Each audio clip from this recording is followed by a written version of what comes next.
হাঁস জয় গোস্বামী। তুমি জানতে না বুঝি,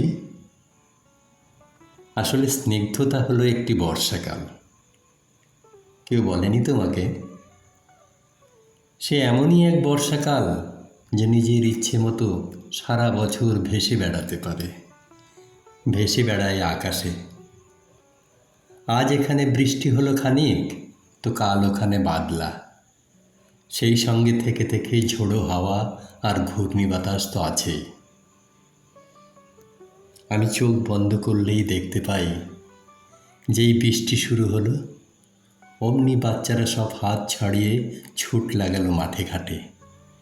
আর মাটির দেওয়াল ও টিউবওয়েলের সামনে দাঁড়িয়ে গাঁয়ের বউরা খাল থেকে বিল থেকে তাদের হাঁসগুলোকে ডাকতে লাগলো, চই চই চই চই চই চই।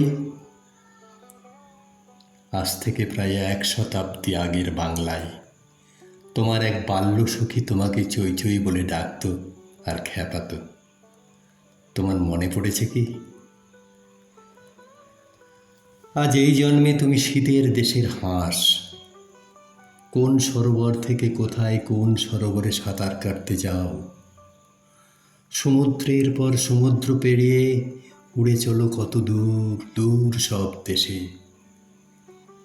কিন্তু এই জন্মেও একজন তোমাকে তোমার সেই 100 বছর আগেকার ডাকনাম ধরে ডাকছে, একেবারে নিঃশব্দে ডাকছে, চই চই চই চই চই চই। আর তুমি বোধ হয় কিচ্ছুই শুনতে পাচ্ছ না, তাই না?